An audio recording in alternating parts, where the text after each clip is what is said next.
Friends, outside in this valley, on this day, a bounty of rich and satisfying sustenance stands stately, ready to be harvested.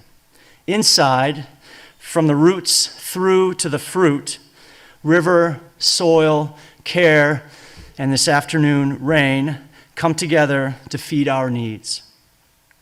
Near us, in this space, a balance of trial, faith, and friendship is seated. Our formation is assured. No matter how simple or complicated, how smooth or graveled, how certain or unexpected.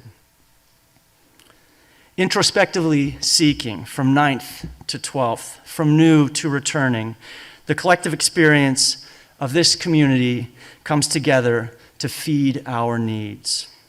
What better moment than now to think, this day is a day like no other.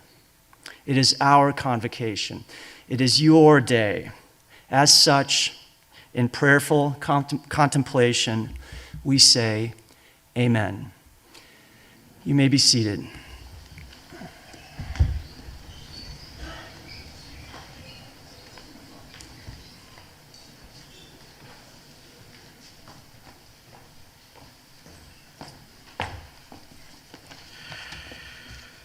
Thank you, Mr. Flasca, and welcome to Deerfield.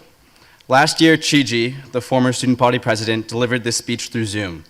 He spoke of unwavering hope, the necessity for stubborn resolve, and selflessness. We were combating a time like no other, where our nation and our homes were being ravaged by racial injustice, social inequity, and a crushing pandemic.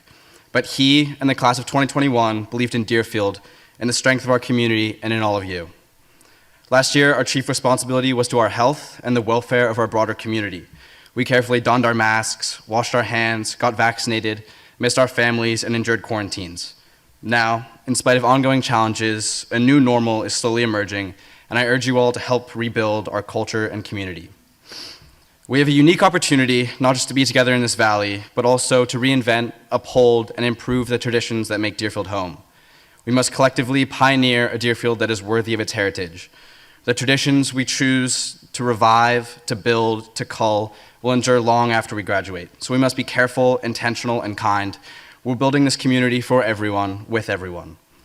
Last year, many of Deerfield's COVID casualties included sit-down meals, real face-to-face interactions, campus visitors, the evensong, Choate Day, amongst a myriad of others. This year, as we're lucky enough to have them back, it's especially important that the older students help the underclassmen as they learn about our traditions and about our home. Everyone here has something to be immensely grateful for, and that's this valley in our community. Understand that and act on it by making the most of every moment here. Explore the rock, the river, the valley.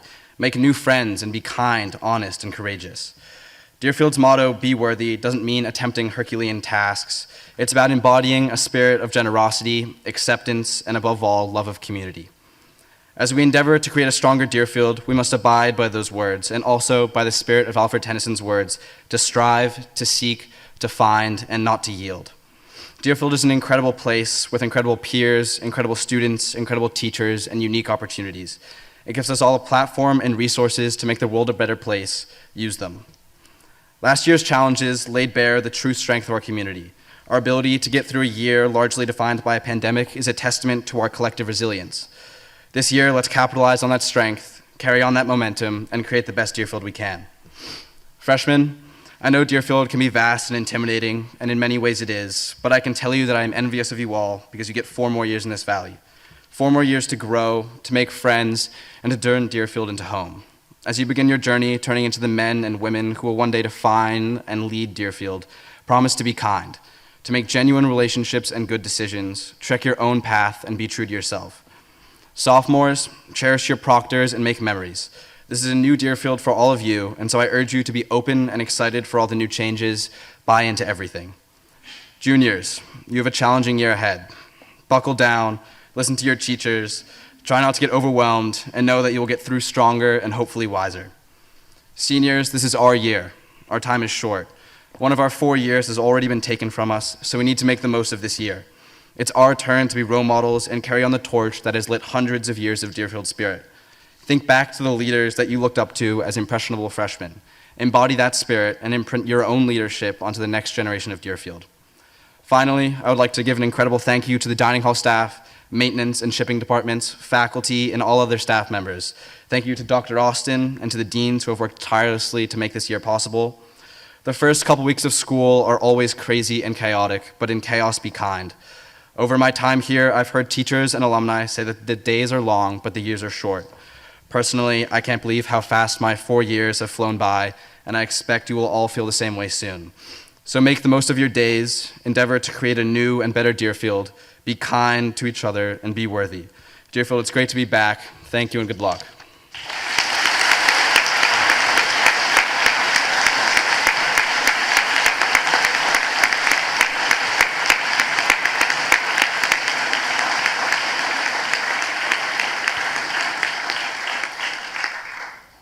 Thank you, Hugo. As chair of the prize committee, I'm pleased to have the opportunity this afternoon to recognize seniors who were chosen for honors at the end of their junior year.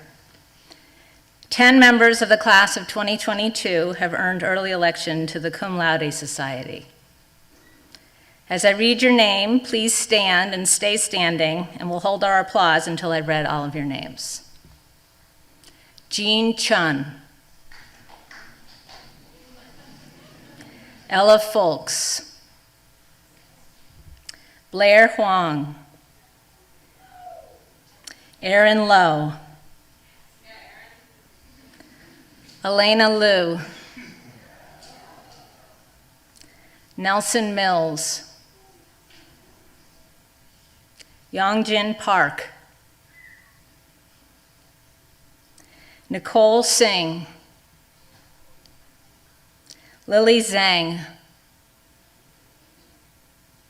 And Elena Zhao. Congratulations.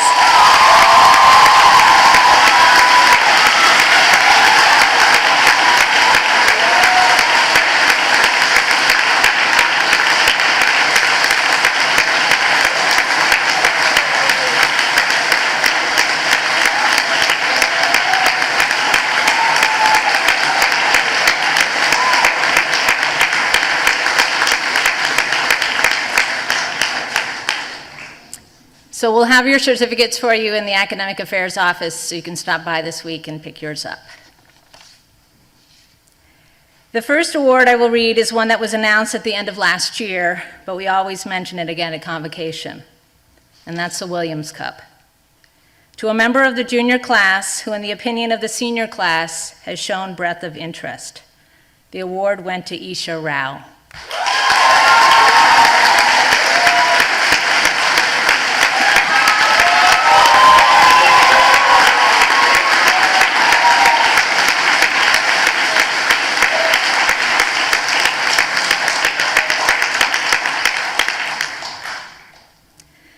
The following awards are given to seniors based upon work and contributions to the Deerfield community during their junior year. Award winners should pick up their book prizes from the Academic Affairs office this week.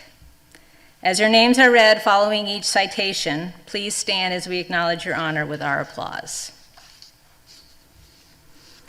The Junior Community Service Award.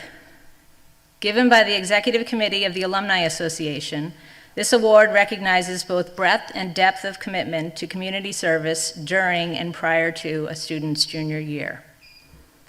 The award this year goes to 2 students, Kate Stanger and Lauren Stanger.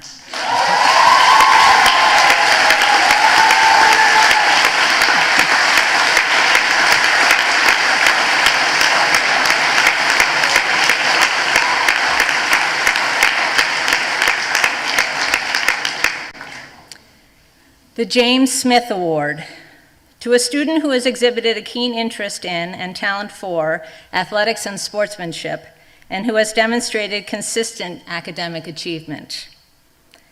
Elik Ayomenor.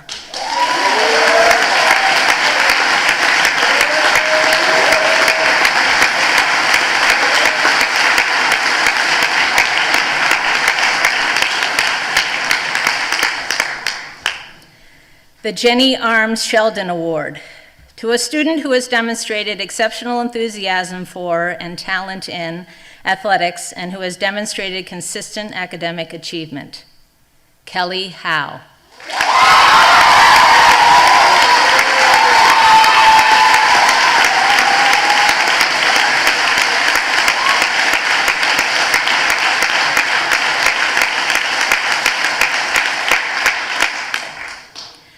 The Stuart Murray Barclay Award, to that student who, in the judgment of the English department, has demonstrated outstanding ability, achievement, and breadth of interest in the study of English. The award goes to Jean Chun.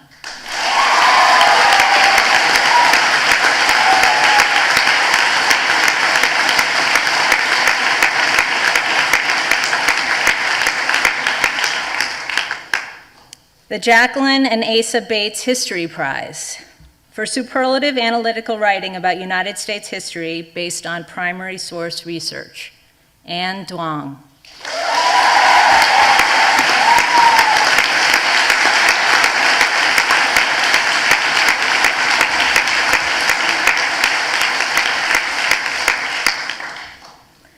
The David Pynchon Award for your creative expressiveness in the classroom, in the studio, or on the stage, Jaden Joseph.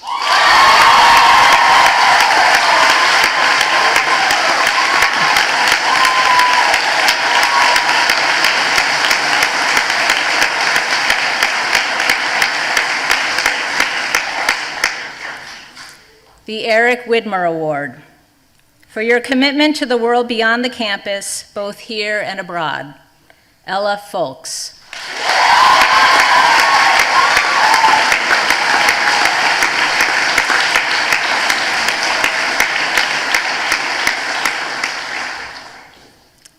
The Robert Kaufman Award for your steadfast leadership and the courage to seek new directions for your school, Ella Mbanafo.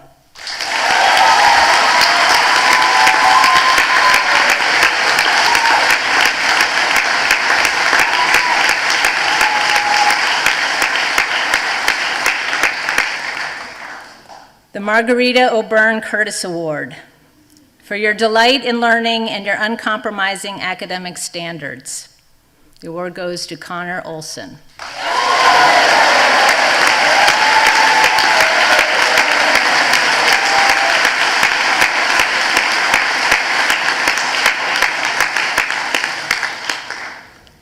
The Dean's Award for your selfless contributions to school life, Cam Howe.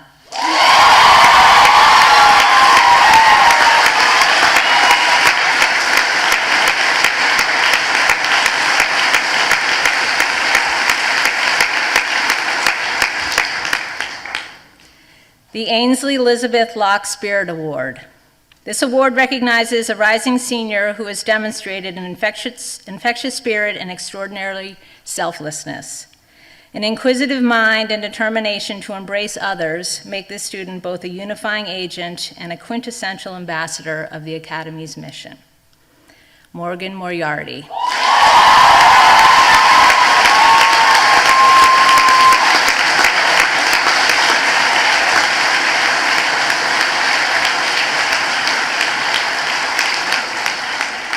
So congratulations to all of you.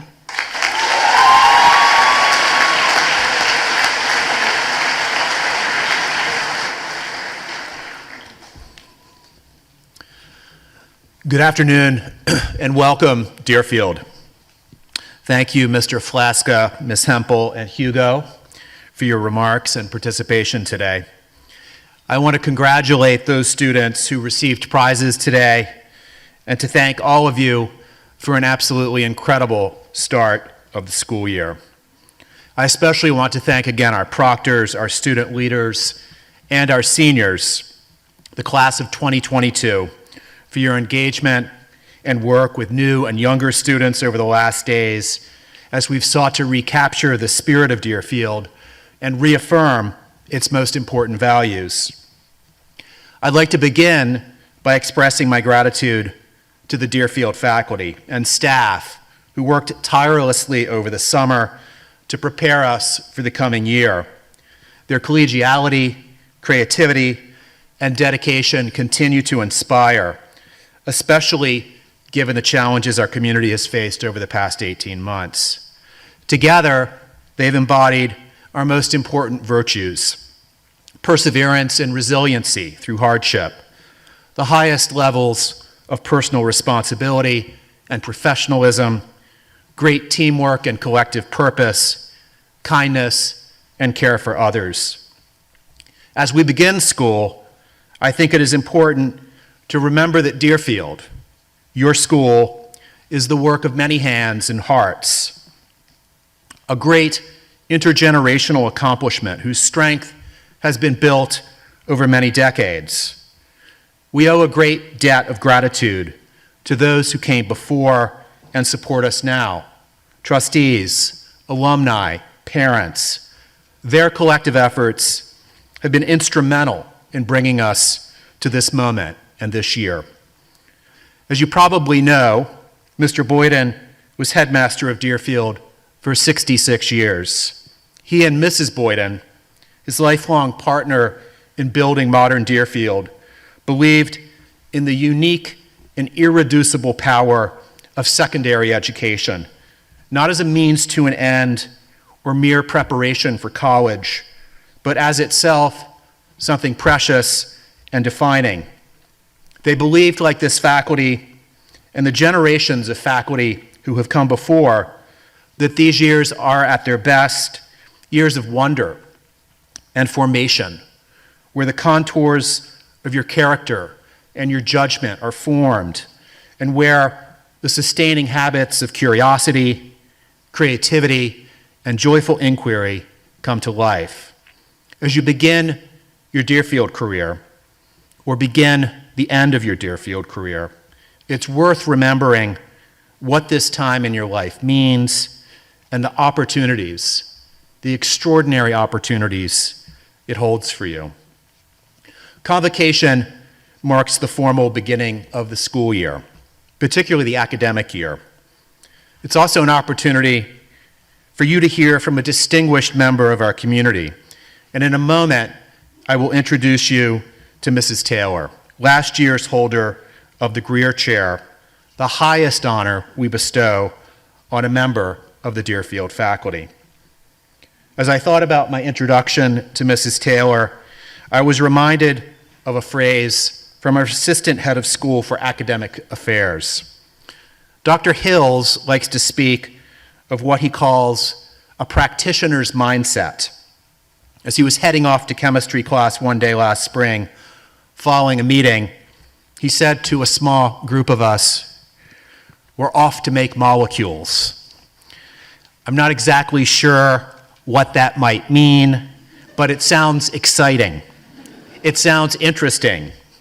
I want to go make molecules. So I want to take a moment, a few minutes, to reflect on what that phrase means, at least metaphorically.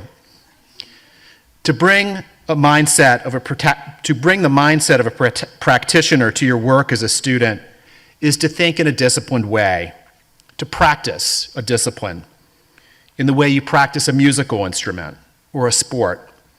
It means approximating in your work as a student the actual things that scholars, historians, social scientists, writers, poets, translators, biologists, chemists, designers do in the world as part of their professional and creative lives. Thinking, analyzing, interpreting, making, and creating. This is different from simply learning a subject matter, though make no mistake, your classes will be rich in interesting and fascinating content.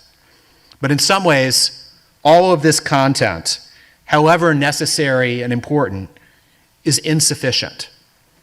Imagine, for example, if soccer practice were a series of classroom lectures and readings in strategy, with no games, no actual play, no competition, no soccer balls. This, I believe, is the magic, the excitement of your years at Deerfield, whether it is 1 year or 4 or somewhere in between. Your time here has the promise of transforming how you learn and how you think about learning in ways that will excite, engage, and empower. You won't just study history, memorize facts and dates, though again, you will do that as well. You'll be asked to look at history as a historian might, as an ongoing debate over evidence, interpretation, and emphasis, a dynamic process of revision and reconsideration. You will learn to see philosophy, ethics, and intellectual history as a contest of ideas, offering competing models for judgment, decision-making, and an ethical life fully lived, and explore complex questions of social, economic, and racial justice, the very questions gripping this nation and the world today. You will learn to understand the power of social science, and mathematics as tools for modeling, predicting, and understanding the world. There will be lots of reading, and you will be asked to read with the sensitivity and discernment of scholars, literary critics, and practicing writers, and also write in a range of genres with a sense of craft and audience. You will learn to write like a writer and approach the written word with the eye of an editor, appreciatively, critically, constructively. Even as you study grammar, you will be asked to practice French, Spanish, Arabic, and Chinese as first language speakers. And when our global service trips resume, soon I hope, test your own proficiency and skill in communication in countries where those are the languages of everyday conversation and discourse. You will develop the scholars, the scientists' understanding of how knowledge is created, tested, revised. And as you do, you will be initiated into what has been called the great conversation of learning, research, and scholarship. You will make things as scholars and artists and scientists make things. Think again of the molecules that Dr. Hill's chemistry class makes. Your teachers understand their disciplines from the inside as practitioners who love them.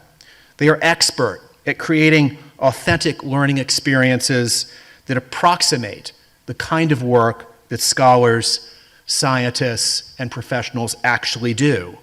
Legal briefs, policy memos and simulations, essays of historical interpretation based on source material, research into questions where answers are elusive and the source material is complex and contradictory, the writing of poems, memoir, and critical essays of the very kind you might find in magazines and journals, interviews and oral histories, scientific experiments, the creation and assembly of electric vehicles and semi-autonomous decision-making robots, original architectural design, dances, exhibitions, performances of all kinds. I could go on, and I know your teachers could add to this list. These are the kinds of things that thinkers, professionals, and scholars actually do in the world to make sense of it and make it better. These things will equip you, we hope, with the mindsets and competencies to tackle the biggest questions and challenges we face as a country and the world. Think of all that has happened over the last 2 years. A global pandemic, unprecedented and unexpected. A changing climate that has been powerfully felt throughout the world over the last months and has impacted many of you and your hometowns in Louisiana and the American South, the Mid-Atlantic and the West and across the globe, to name only a few hotspots. Calls for dramatic social, political, economic, and institutional change here in the US and globally. Deep and complicated questions about our democratic institutions, our media, and our ongoing quest for justice. The journey into the practice of scholars and scientists and professionals, so essential to your future and to that of the public and the future, will continue in college and throughout your life, I hope. But it begins here. Even something as simple as classroom discussion reflects our commitment to providing you with a toolkit to thrive and contribute to the public good. We value class discussion not simply for its own sake, even though at its best, it's exciting and fun. Deep and attentive listening, active openness of mind, the ability to ask questions and engage generously and respectfully with those with whom we disagree. We value these skills and qualities of mind because they will allow you to collaborate, to work in effective teams, to problem solve, and find success. If our task as teachers is to provide you with challenges that embody the kind of thinking and acting expected in life, yours is to develop those mindsets that allow you to reach for discipline mastery, the mastery of the scholar and the scientist. This happens, of course, not only in the classroom, but on the athletic field and in the concert halls and art studios. What you do there as athletes and artists is powerfully real and authentic because it is not far removed from the kinds of competitions, performances, and exhibitions in which professional athletes and artists actually engaged. As I watched Anna dance so beautifully on Friday evening, I could have been in Lincoln Center. That is what the arts and athletics at Deerfield allow. They allow you to reach for excellence. As a teacher and advisor, Mrs. Taylor embodies the ideal of a teacher-artist. She brings to her teaching and patient mentoring of students the sensibility of a coach and a lived understanding of her craft as an artist and linguist. As her students have attested, Mrs. Taylor connects learning to the real world, providing feedback that is generous, timely, supportive, and informed by her experience as a practicing artist. Her vision, her skills, her creativity and craftsmanship. In the words of her students, she, and I quote, motivates, encourages, challenges, stimulates, supports. She models kindness, cheerfulness, enthusiasm. She radiates energy, patience, and most importantly, a belief in her students. She sees and appreciates each of her students. She never just talks to me to make sure I'm doing well in her class, one student has written. She also makes sure I'm doing well in my other classes and assures me that I can go to her if I'm ever having trouble with anything. And she's not even my advisor. Originally from Buenos Aires, Argentina, Mrs. Taylor has taught both Spanish and art at Deerfield. Since 2011, she's been teaching in the Visual and Performing Arts Department, leading courses at all levels of the studio art program. She's the coordinator of the educational programs for the Von Auersberg Art Gallery. She oversees the visual arts co-curricular, and she created and led an art immersion trip to London for Deerfield students. And not least, she is the mother of two Deerfield graduates, Sophie, class of 2013, and Maya, class of 2016. Please offer your warmest welcome to Mrs. Taylor, Deerfield's 2021 Greer Chair.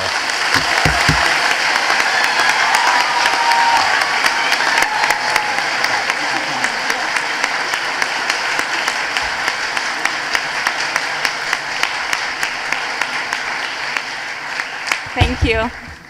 Thank you, Dr. Austin. What a privilege to be here.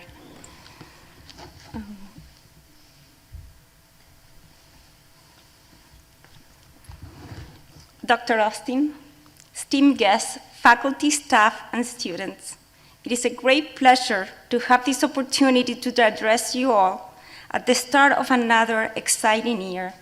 In particular, I extend a very warm welcome to the new faculty and staff, and of course, to all our new students. For those who don't know me yet, I'm Mercedes Taylor, and I'm a visual arts teacher. The last time I remember being on stage in front of an audience was when I was 4 years old. I was in a play, and I was dressed in a brown sleeveless shirt with matching shorts. I was a sweet potato. Please do not underestimate my role. I was the lead actress, surrounded by other vegetables, performing a song by Maria Elena Walsh, one of Argentine's most creative, beloved poets, songwriters, and novelists.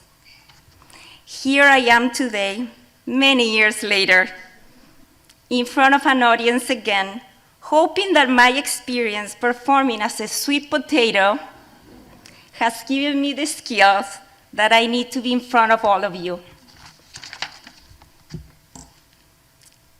The journey that took me to where I am today creates a winding road, detours to new paths, and retraces known ones.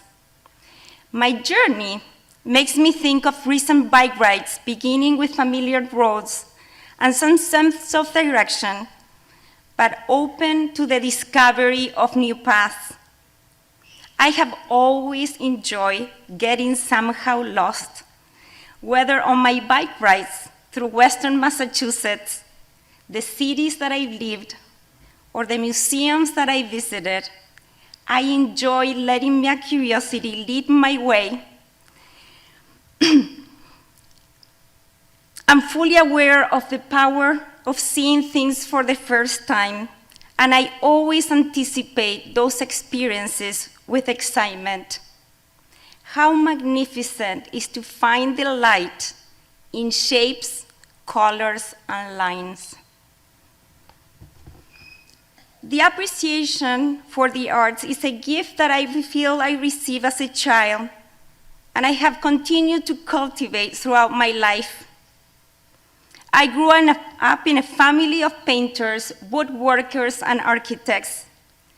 One of my most precious possessions is a painting done by my great-grandmother that dates back to 1884. It hangs on my living room wall and reminds me so often of where and who I come from. I want to tell you a little bit about the people and the stories that shape me. And in doing so, I hope to allow you just a little insight into my life. My grandfather. I never met my grandfather, but I always felt connected to him through my mother's stories.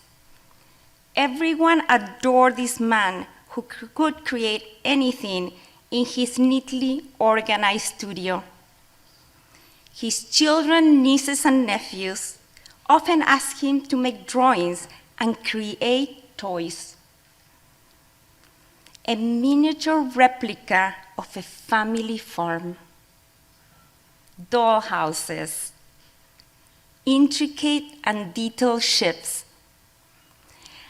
I remember lifting the cabin roof of the 20 by 25-inch model vessel we had at home and seeing the captain's room with a tiny bed, a desk, a chair, and even artwork hanging on its wall. The adjacent room was my favorite.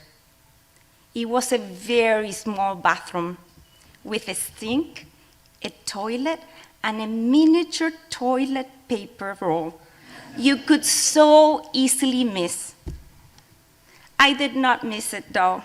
I was in such awe of his craft, his art, his vision. I entered another world when I looked inside that ship. I was inside my grandfather's creation, and I loved being in that world. My godmother, another instrumental person in my life.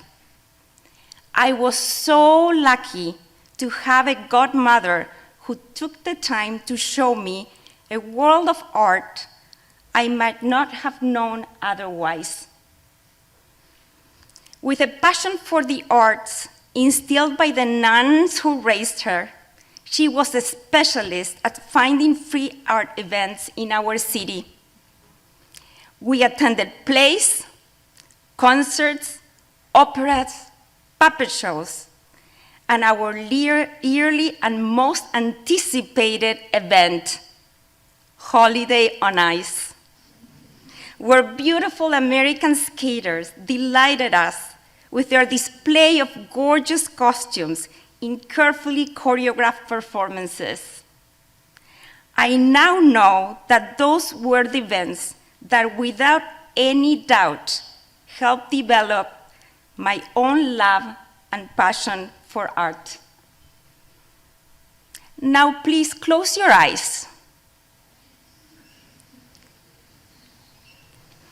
Iridescent pink, a young girl in a white dress immersed in thought, a donkey, a river.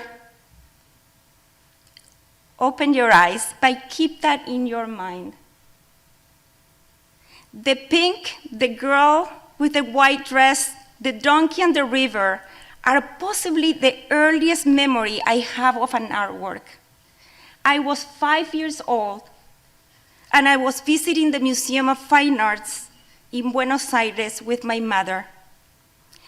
But I often wonder, was that the first painting that I saw truly? It stays in my memory, but so does the 30 by 20 foot mural of cows painted in fluorescent paint that I saw so often at my father's nightclub.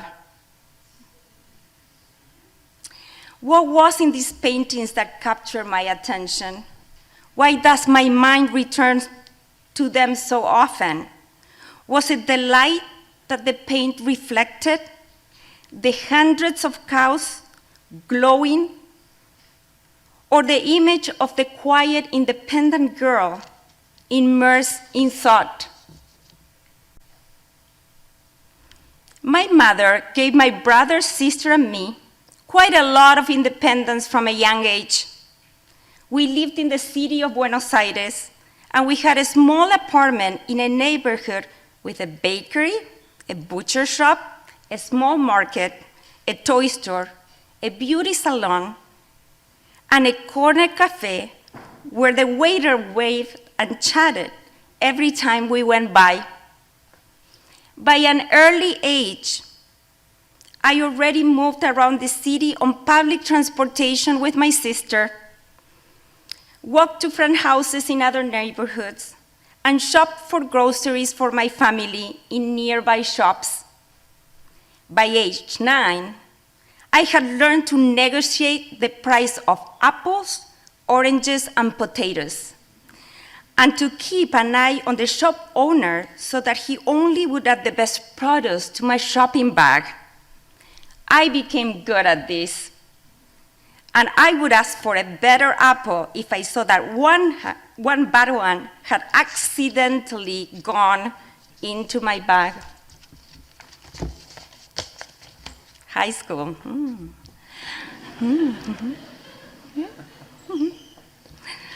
I attended high school 5 blocks away from my house. We were about 25 students in a class, and recess was in the playground, half the size of this auditorium. My teachers, who often held 2 jobs or 3 in different schools, had to commute using public transportation as they went from one school to the next. Most of them arrived at our classrooms tired and without a plan for their lesson. They often called students in alphabetical order to prove they had done the homework by reciting from memory what they had studied.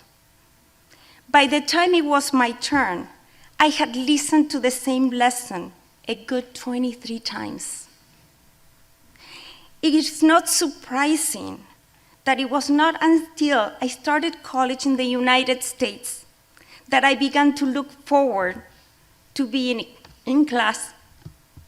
Inspired by teachers who had a passion for their subject, I fell in love with Federico Garcia Lorca's poetry, Julio Cortázar's short stories, and the conversations with classmates that extended long after classes had finished.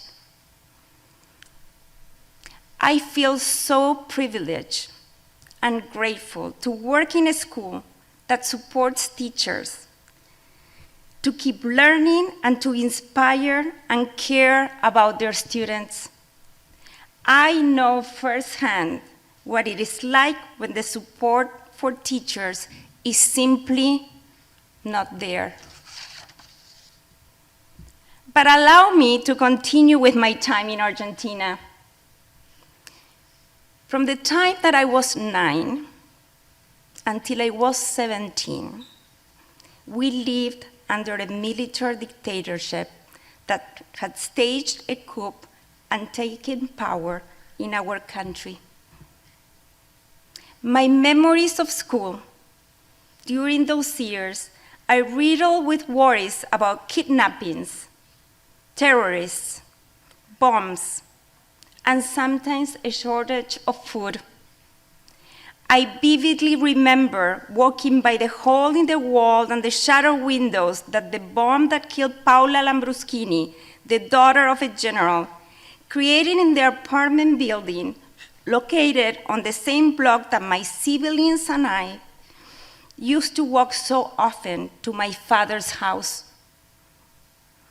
There were so many other bombs and killings that I did not see with my own eyes, yet the images that were printed in the newspapers daily remain indelibly engraved in my memory. It was not until I was studying in the United States that I learned what had happened in my country during the years of dictatorship. I read for the first time about the dirty war, what those years have come to be called, the 30,000 people that disappeared, the torturing centers, the thousands of books banned and confiscated by the military. I was young, and the press reports permitted at that time hid the atrocities I only later learned about.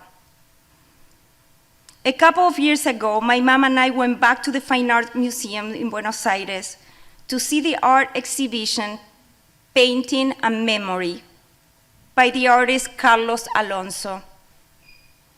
Alonso's large canvases disturbed the viewer with images of dirty rooms, slaughtered animals, abandoned babies, men in dark glasses, and the grotesque and raw violence that permeated our history at that time. Alonso documents in his art the horrors that were not only permitted, but became routine during the dictatorship. I mention these years because having lived a military dictatorship and having later in my life studied what truly went on during those years in my country has impacted and actually shaped who I am as a person, as a teacher, and artist. My family struggled economically. Going to college full-time was not an option for me. So after high school, I'll have a little sip of water. How are you doing? Yeah? Good. Thank you. Great. Going to college full-time was not an option for me. So after high school, I started working in a travel agency. I was thrilled about having a job that would allow me to help my family economically. And I put aside the dream I had held close to my heart of going to school and pursuing art as a profession. I gently held on to that dream, however, by spending 2 nights a week painting at a studio with other young Argentine artists. I eventually felt I needed more than those 2 nights a week before the canvas with my paints, my watercolors, and the materials that gave me the freedom I love and thought. I needed to seriously pursue my dream, and so I decided to enroll at the University of Fine Arts in Buenos Aires while I held on to my job. Being a student felt luxurious. I loved walking through the parks and the bustling streets of the city to get to school. I loved everything about being in the studios. The smell of oil paint in the halls and classrooms, the hundreds of specks of colors in the floor, the vertical lines of easels, and the anticipation of a fresh canvas or a piece of paper to begin to sketch. Little did I know that this path would not only lead me further towards the world of art, but towards an entire new life as well. One day, one of my friends from school introduced me to her brother, a recent graduate from a US college. In her opinion, her brother was spending too much time with his school friends, and he needed to broaden his friend group. So she begged me to double date one night with her boyfriend, and the brother that she was so eager to save. I had never met anyone who had attended boarding schools. And the only thing I knew about boarding schools was some people were sent there. Yeah, right? You know, right? After getting in serious trouble. So here I was, going out on a date with my friend's brother who had gone to boarding school. Not a great start to the evening.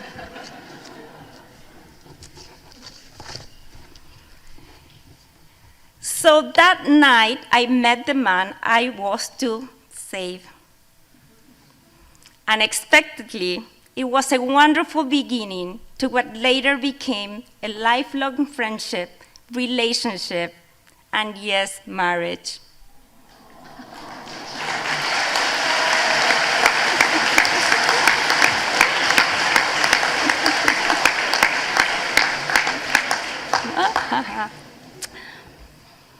I loved his kind ways, and I loved hearing about his life growing up in Peru, attending high school in the United States and Buenos Aires, and describing a life so different from my own. I have to admit that when I met this brother of my good friend, I was not quite sure I had much saving to do. But in any case, whether I saved him or not, we both walked our paths together from then on. While his dream was to be a teacher, my dream was to be an artist.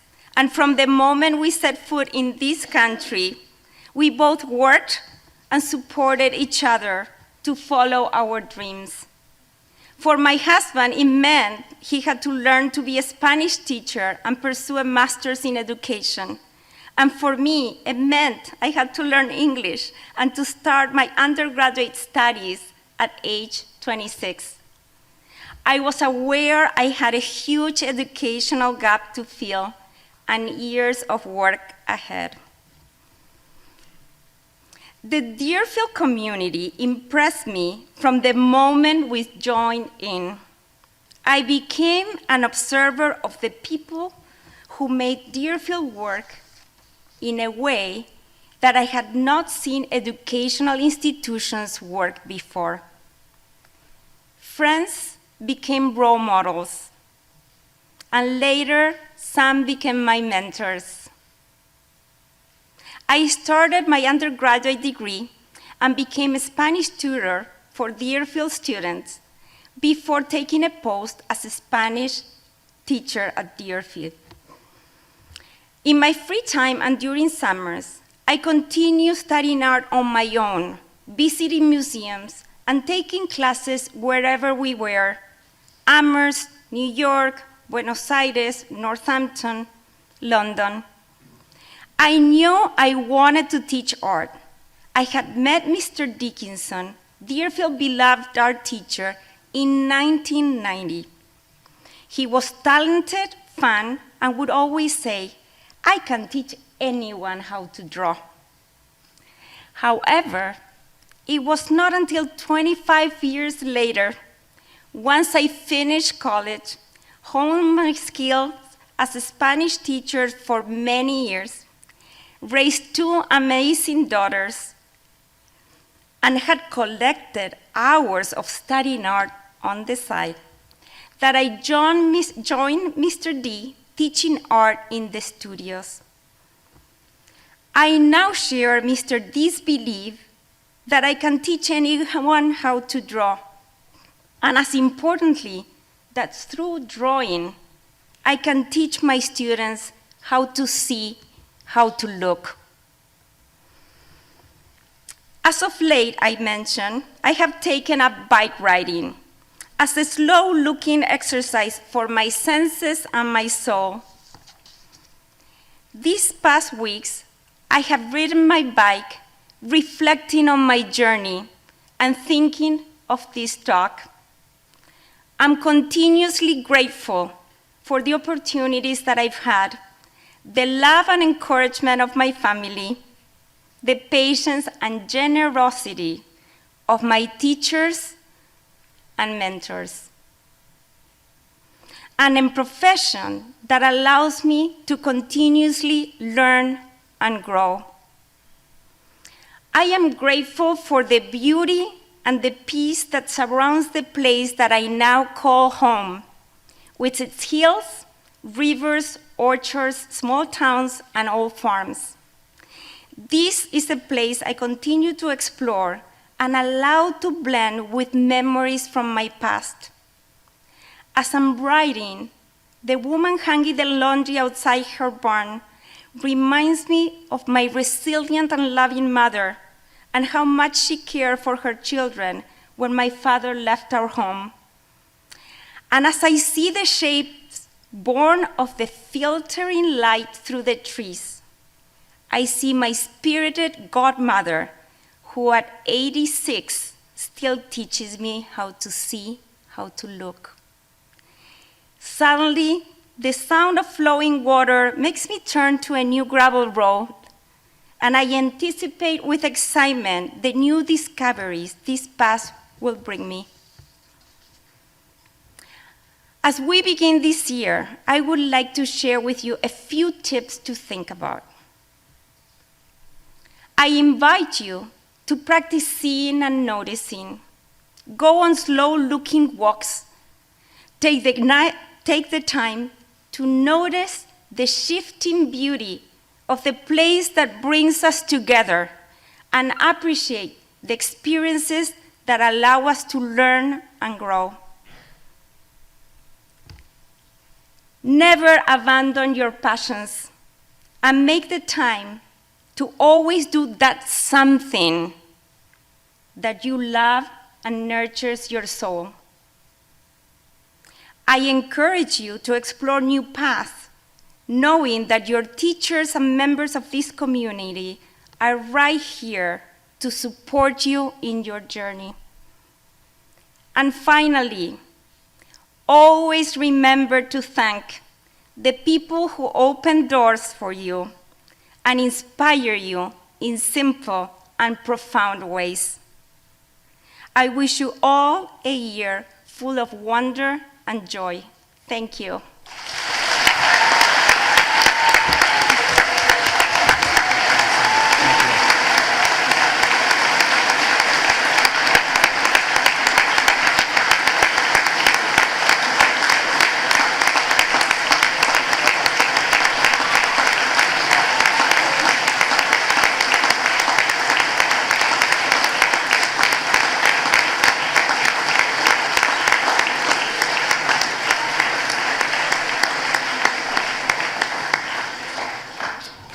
Would you remain standing for the evensong?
Deerfield,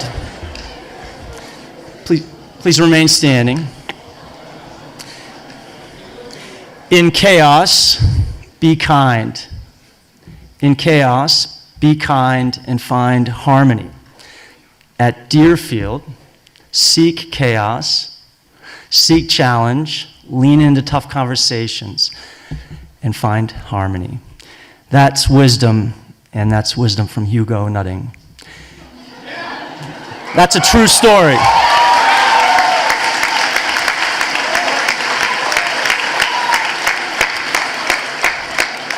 I was just citing my sources. Students, would you please remain where you are and remain standing as the faculty recess, and then I will call your class to be dismissed. Thank you.